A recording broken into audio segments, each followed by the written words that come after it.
I don't know. It's very busy today. My son graduated junior high school, so I went to his high school graduation. Normally I record this in the morning. It's now the afternoon. I don't know if that's going to make it more rushed or more rambly or maybe better. I don't know. I did prep my notes, though. We are good on the notes. We're good on the information. Oh my God, high school graduations in Japan are dour. It was, everyone marched in like a funeral procession. They all sat down, and then everyone had to get up and they gave a little speech, and then everyone was called by name to stand up, and it was just, there was no joy, no clapping, no like, woo, nothing. It was just painful to watch. And then half an hour in, I had to pee. So for the hour remaining, probably more, probably an hour and a half, I was just pent up. I was like, I hope this is over. And then it was speech after speech after speech. The mayor of the city came. That was kind of cool. Mayor of the city came and he gave a speech. And some guy came up and talked about baseball, which seemed really unrelated. Then a teacher got up and started to cry. And then all the kids like shuffled out like they were being taken to prison. I was like, okay, that's cool. It's over now. And then they're like, oh, now we're going to show a video and have another speech. So I got up during the video and went and peed. It was absolutely ridiculous, though. So that was more than half my day gone already. That said, we're here for the news. That's my personal Japanese update. I know people do want to get a little something about my life in there. Sometimes they find that the human relations aspect of the podcast, which I think is important. If you're watching the video, Dave has a new bed. You can see his little face stuck in the corner. I moved the camera to make sure you get that little face just right there in the corner. Gassy. We've followed the Gassy story. Nothing is really happening.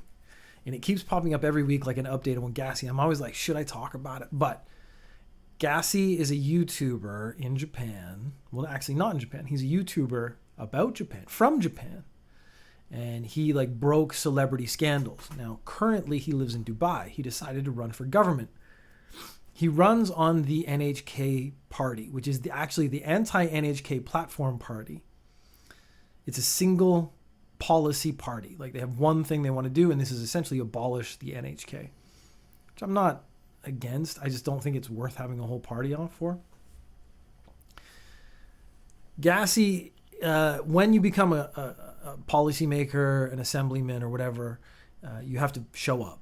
Now he's like, oh, I can show up virtually. And at the time I was like, yeah, he was voted in by the people. They knew he lived in Dubai. They knew he would have to attend virtually. He'd have to vote virtually. But we're living in that kind of time now where that's acceptable. What's the big deal? They have a rule. You have to show up in person to vote every now and then. And then Gassy's like, the problem is because I've pissed off so many celebrities and some politicians, if I show up in Japan, I'm going to get arrested. Now, he has agreed, and they said, well, if you don't show up in Japan, you're going to lose your job as an assemblyman. So he's agreed to come to Japan and apologize. So there's nothing really has happened right now. But I'm giving an update for anyone who has followed along the story. After he shows up, if he gets arrested, if something bad happens, I'm going to follow up on that story. If nothing happens, I might mention it and move on. Because then it's been a whole bunch of hurrah for nothing. I was very, very interested in this because he was voted in under a very certain set of conditions, and the government is saying that's not acceptable. His first proposal should be you should be able to govern remotely, because I actually think we've gotten to a stage in the world where you don't have to be physically present to do most jobs like this. Like if it's a policy job, if it's an opinion-oriented thing, or it's things where you brainstorm and give ideas or write code, you don't need to show up. If you got to like pick something up and move it somewhere else, if you have to like dig something, construction, you got to show up for those jobs. But if you are designing, computerizing stuff, you don't need to be present in person to do those things. And again, government, I think as long as you have all the information, you're doing things properly, it actually should be fine. But that's a question of should they change the rule now? This being Japan, they absolutely do not want to change the rule. And I think they're looking for a way to just get rid of Gassy. So we've talked about Japan changing its defense policies. and the change in defense policies has been primarily like, we need counter-strike capabilities. But their version of defense is, North Korea shoots something at us, we should be able to shoot the thing that shot the thing at us in the first place. And they've made a step towards that. So they've increased the budget. They said they were going to take it from cigarette companies and corporate taxes, so it wouldn't affect the average person, although inflation has gone up a lot. And I'm wondering if that is maybe related to this policy change that requires billions and billions of yen. Japan plans to buy 400 Tomahawk missiles. Kishida didn't mention how much they cost per missile.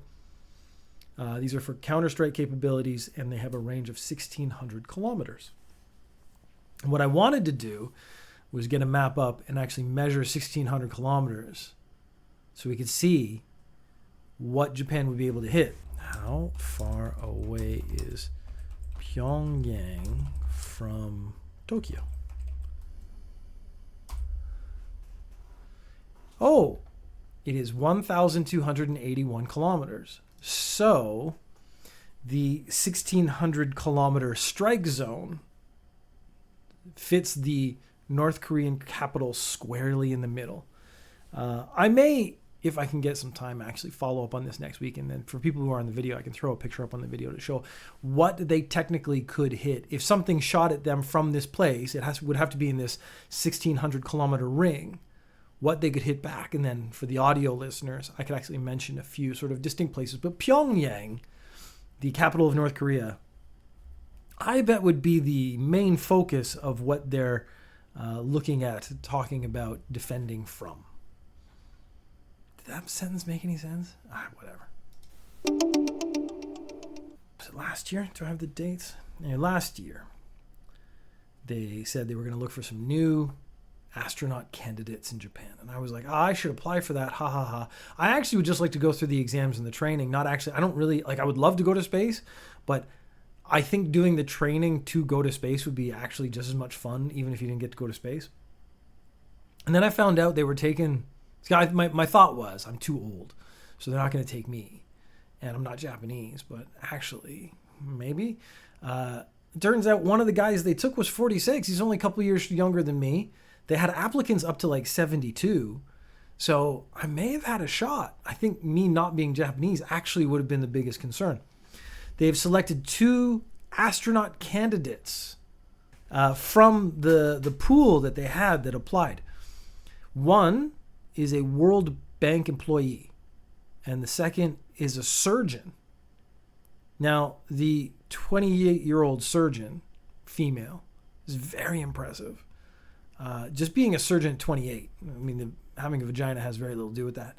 Unless you're in Japan where, as we had the scandal last year, where the women's scores were knocked down. So my theory at the time then was that every female doctor was actually superior to every male doctor, because you had to get, if a male got 100% on a test and a female got 100% on the test, the female actually had to get like 120 on the test because they systematically brought those scores down. So I only wanted female doctors after I read about that. So like they made it sound like this is unfair. And I'm like, yes, it is. But also it makes me think that every woman is a better doctor in Japan than every man. Jay just put in the chat, I wish I could go to space. I do too. That's actually why I've been so deep following this story, as they are anyways. Okay. I don't know if I want to give full credit or not. 2 years ago, I got real sick. I was in hospital for a month. My doctor, he was weird, but he was a very good doctor because he kind of giggled. And bedside manner, I don't know if they actually train that, but one of the things you don't want your doctor to do is giggle ever. And I was in really bad shape. So when he giggled, it was very off-putting. Anyways, we're talking about astronauts. This lady, she's 28. She's a surgeon. She's awesome. Like, she's just straight up, she's awesome. The guy, 46, he's a World Bank employee. I was like, what, are they going to go to the moon and do some accounting? I was a little down on that. But then what am I like? I'm like, what am I? I'm like basically an English teacher. So if they're going to take a World Bank employee, like a finance guy, those skills don't relate. Maybe they're going to take me. I'm a good communicator. I could play that up. So that actually made me think I did miss my opportunity, because they weren't looking for pure, feasible, usable skills in space. Like a surgeon, you get hurt, a surgeon can help you. You go up into space, this guy he could fix your finances. I don't know what that means. So it means they were taking people where the skills they had were not directly applicable to going to space, which means that actually meant I did have a chance, because my skill set has nothing to do with space. But then if this guy can go, maybe I could go. So now I just rolled that around in my head and go, I think I missed my chance to go to space. They are going to do 2 years of training. The man is 46. He's the oldest applicant. He's the oldest person they've accepted into the program. And the lady is the third woman they've accepted into the program. One of the goals they have is to put the first woman on the moon. So we've had women in space. We've had men on the moon. We haven't had a woman on the moon. So Japan's like, oh, here's an opportunity. We could put the first woman on the moon. I think this lady, perfect choice. I mean, I'm jealous that she's going at all, but if she's going to go, let's support her to go all the way. I want to see her go to the moon and be the first woman standing on the moon. I think that's awesome. The available age of current astronauts is an average of 52 to 53 years old. So the average age of an astronaut in Japan is already 2 years older than me, and they retire at 60. They actually force in retirement. You can't keep going, which I understand. So that means next time they go for applicants, it would be 2 years from now, I'm going to be 52. And then if I get it, I would be 54. So I think I've actually missed my opportunity to go to space. So let's face it. I'm going to take my dreams, and I'm going to put them on this woman. I'm going to take her dream, and I'm going to inflate them. If she succeeds, I succeed. And that's what I want. I want her to go to space. I want her to land on the moon, and I want her to be the first woman on the moon. And in a way, I will have gone to space, and I will have been to the moon, and I will also have been the first woman on the moon. The baby decline. God damn it. This is a really downer. This year, or last year, 2022, they had less than 800,000 babies. That is the seventh consecutive drop in the number of babies in Japan. It is down 5.1%. In 2017, because of the trends, they had predicted that this would happen, the less than 800,000 number would happen in 2033. So we are a decade ahead in the number of babies dropped. Not physically dropped. The numbers of babies born down, I guess they're always kind of born down, gravity takes place. The number of babies not born, the numbers of baby born is the lowest number consecutively. But they predicted that less than 800,000 was going to happen in 2033, 10 years later. COVID contributed, financial issues contributed, all these things contributed.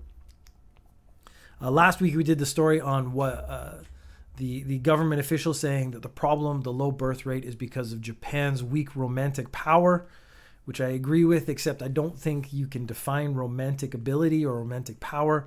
So that's a little bit problematic. They said there are many factors, including financial insecurity and less social encounters. And the less social encounters because of the pandemic is absolutely true, because people are meeting less people.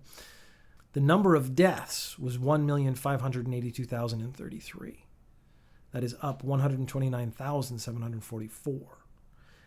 And this got Elon Musk to prompt a comment that if this keeps going, Japan will disappear. So Elon Musk has a fundamental understanding of math and numbers that go up and numbers that go down. So he is a genius. That's it. I'm going to say. Thank you for this. He solved the problem. He said, if this keeps happening, Japan will disappear. We don't need to worry about it anymore. Elon fixed it. I mean, we're done, right? This is interesting. So Kishida got in trouble. The Prime Minister of Japan got in trouble. Japan's ban on same-sex marriage is not discriminatory, is what he said. And this has sparked some criticism. I think it is a very fair statement to say it sparked criticism and it deserves some examination. Kishida came out and said, I have never stated I'm against it, which I would like to break down that sentence. So First of all, what is discriminatory is the first thing. And I would say discrimination is when you take a group and you apply a set of rules to them that is unfair. And what we're looking at is marriage. And what is a definitive marriage? Again, definition is probably the issue, because in Japan it's defined as a man and a woman. Actually, maybe I wrote it down. Okay, no, I didn't write it down. It is stated somewhere that a marriage in Japan is actually sort of a cis traditional heteronormative male-female union. Whereas I've always thought marriage is financial, if we're being honest. Like, you do it because of love, but you're really, what you're doing it, as far as the government is concerned, is for tax purposes, to bind your taxes, to take your two estates and put them together so that if I get sick or my wife gets sick, they have access and back and forth. That union has very little to do with gender. It's all, as far as I'm concerned, finances. When it comes to the government, when you come to a religious ceremony or a ceremony of anything, that's all about the love and the union of two people and stuff. But as far as the government is concerned, this is about taxes and money. And so I don't see how a man and a woman, a man and a man, a woman and a woman makes any difference when you're talking about binding your finances.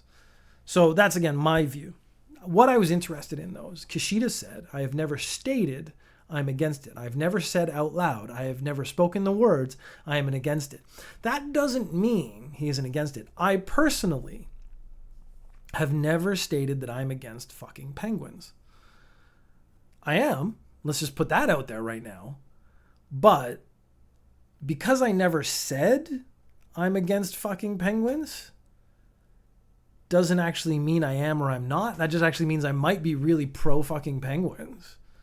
But I know it's socially unacceptable to say it, so I've never said it out loud. So coming out and saying that I have never stated that I'm against fucking penguins doesn't mean I am or I'm not. So you actually have to come out and say it. This is actually the problem with politicians. What they want to do is make statements. I do always, as many times in Ninja News Japan, I've talked about a politician making a statement that offends people, and then they retract that statement. And I've always felt like that doesn't actually do or mean anything, because the thought is still in their head. He's saying, I've never said I'm a discriminatory piece of shit. But that doesn't mean he isn't.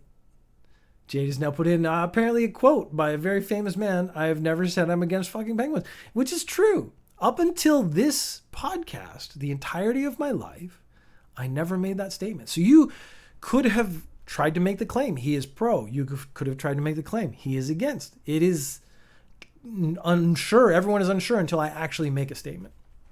But stating that I've never stated it doesn't mean anything. And that's the bit I actually really enjoyed more than anything else. Japan is the only G7 nation member that doesn't have anti-discrimination laws.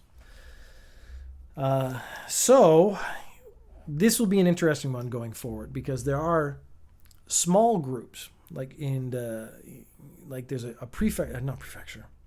area in Tokyo, a ward, I think it's Shibuya, and they allow same-sex unions. But that isn't seen as universally accepted. So what does that mean? You could actually get married in this place. I guess as long as you don't leave that place, you can have your same-sex marriage?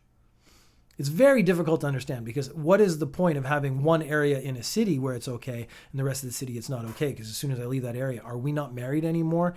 It's going to cause legal complications down the line. But at least it's showing that there is a place in Japan that is thinking forward to thinking that this is acceptable, that this is the future. And if two people want to bind their lives together, maybe you should just let them. A 72-year-old teacher. So this guy's been teaching hopefully a long time. He wanted to show that there are useful bacteria common in daily life. Teach the kids about, your gut health and that kind of stuff. So he mixed some yogurt and milk, and he took it home and he put it in the fridge. And then he brought it back to school the next day, this milk yogurt mixture. And he gave it to 6 students. 2 had headache and nausea and had to be taken to the hospital. 1 went to see a doctor after they got home from school. And 2 staff vomited when they got home. So I think what we've actually learned is that you shouldn't drink milk yogurt combinations created by your teacher and brought into school. It's funny because here's the thing. The reality is you have this guy, he's a teacher, and he wants to do something really practical and show students something and really teach them. And this is the kind of stuff we want teachers to do. And then he just totally duffs it. He takes it and he makes all the kids sick. Actually, it sounds like only 3 out of 6 got sick. So this is 50% shot rate. 2 staff got sick. So 2 staff should just, I don't know. Homemade stuff, you probably should not be drinking. I mean, that's just the short version. Don't drink stuff that some dude has made at home. All right, so our last 2 stories. I'm going to get a drink of water first.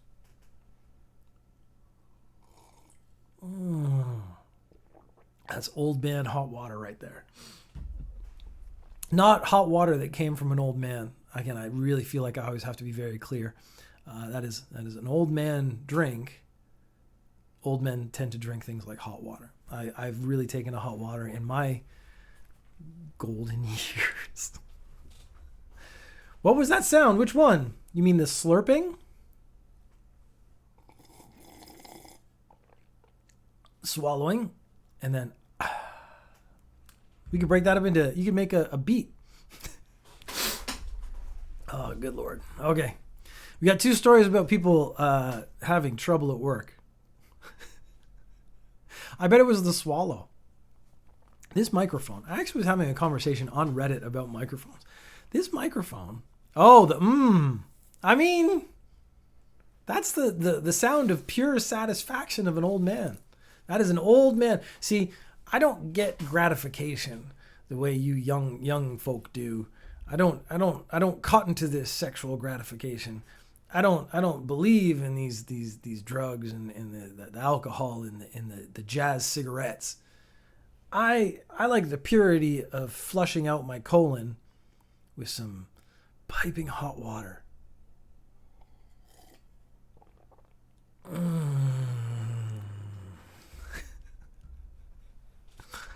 I can't remember where I heard jazz cigarettes recently and really enjoyed it. Anyway, we got 2 guys who got in trouble at work, and I really enjoy people getting in trouble at work. A city employee was fired for getting 1.54 million yen in overtime pay. Dude, I have an enema story. It's such a nightmare. I suppose I could tell. I've told it on Velocipodcast, which is now essentially a defunct podcast, so I'm going to hit this story sooner or later. I forget why. Oh, I was going to have the camera shoved up my butt, and I had to go to the doctor to do it, and they wanted me to, my voice just got a little quieter because I'm talking about my butt. So they gave me this stuff to drink. It was like a 2-liter jug, and I got about halfway through, and then I started throwing up, and we call up the hospital, and I say, like, I'm drinking this stuff, but I can't keep it down. It's just something about it. And then the lady on the other end goes, but it's the mild stuff. And we're like, that's irrelevant. If I'm throwing it up, I'm throwing it up. So they're like, okay, we'll come in and we'll take care of it. And we'll take care of it. It's already an issue. So we go up, and then she gets this, like, it was basically a little bigger than this. It was like one of those 500 milliliter cans of Pepsi, but it was full of like water and saline solution or something. She goes, I'm going to put this up your butt. Not the thing, it had a tube. And I was like, that's never going up my butt. And she's like, no, it will. I'm like, I'm not, like, I'm on your side on this one. But I've just never put anything up my butt before. So that volume is probably not going to go up my butt successfully. And then she's like, okay, well, I've done this a million times. I'm the experienced nurse. I'm going to do it. I'm going to shove this up your butt. And I was like, all right, I am rooting for you on this one. She has me roll on my side. Me arguing with her, I don't think was really what she was used to. So she put on the lube. Ironically, not gently. Lube is supposed to make that kind of thing better. She just, and then got in. I was like, ooh. And then she kind of went up and started doing it. And we got most of the way down. And then it started like, it wasn't all going up. And I was like, I'm not going to say I told you so, because I don't really know how to say that in Japanese. But I think my face says it all. That and weird discomfort, because I've never done this before. So then they're like, okay, well, we have as much water up your butt as we can. So you go over and, poop it out. And I was like, great. Where? Because I assume right here, right now is how it's going to happen. And so I kind of forgot to say, I had to put on a diaper before. The thing is, the diaper in Japan, you either have like tiny people size or sumo size. There's no in between. So I had sumo-sized diapers on. Ignatius put in, the trick is to clench really hard. Believe me, I had to clench. We're getting to that part of the story. So then I'm like, okay, well, I've pulled up my not samurai size, my sumo size diapers. Where do I go to the toilet? Because I actually assumed it was not in the diaper. And she's like, yeah, across the hall, there's a bathroom. So go in there and go in. I was like, okay, great. So I'm clenching as hard as I can. I have my giant diaper on. My wife is sitting outside. She sees me walk out, and I'm like literally going, should I pull up my shorts? This is summertime. Over my giant over my giant sumo diaper, or should I just go through in my diaper? Both equally embarrassing. Like, I'm just feeling humiliated, this time emasculated. It's great. She starts laughing her ass off. She's just like, at this point, just go. It doesn't make a difference. I go to the toilet. It's occupied. And I'll just let that sit with you, just like it sat with me. Only there was a lot more pressure on me as I stood kind of doing the, like, it's like the little kid I have to pee dance, but it was I have to poop out a cola bottle of liquid with giant sumo diapers on, clenching as hard as I can because I really don't want to poop in my diaper. And I think this is a preview of what life has in store for me. Anyways, now back to people who got in trouble at work and didn't have problems at hospitals. A city employee was fired for getting 1.54 million yen in overtime. The thing is, they were not actually doing the overtime. This is Japan. What he was doing, he was getting the overtime form, waiting till his boss left, going into his desk and getting the little stamp, and then approving his own overtime and putting it in. What they found was they could see him leave. This was the problem with not having invisibility powers. They could see him come and go. They realized he wasn't coming and going when his timesheet said he was coming and going. The boss didn't remember approving so much OT, and then they like sat down, figured it out, and he got fired. So my problem with crime and stealing stuff is just the plan seems so poorly thought out. You're going to take your boss's stamp, you're going to do overtime. You could do a little bit. I bet you could do an hour or two every month and not get caught. But when you get to the 1.54 million yen mark, you're going to realize that you're going to get caught. An employee was told to wear a mask. This was a very normal thing because this was last December, and masks sort of mandates by governments is still in place. As a country, Japan doesn't have mask mandates, but it's sort of a social pressure thing, and people are doing it. Companies do. So your company's telling you. Government absolutely does. If you work for the government, you have to wear a mask. This guy clearly did not like wearing a mask. He was reminded mid-December, so around December 15th, please wear your mask. And he got pissed, and it sort of stewed, and he just sat there. On the 20th, he decided to delete files on a shared server related to tax collections. And I was like, did he get revenge by saving a bunch of people taxes? I know it probably isn't that simple because they'll just find the taxes they're missing and go get them. These tax agencies don't mess around. They always find you. But it showed to me the attitude of what was going on. This is a very disgruntled employee, and he's particularly disgruntled when all of a sudden mid-January you get to evaluation period in most companies. He went to his section chief and he said, "Consider yourself dead if my evaluation is poor." You know what? His evaluation wasn't poor. He was fired. And that, I think, is appropriate.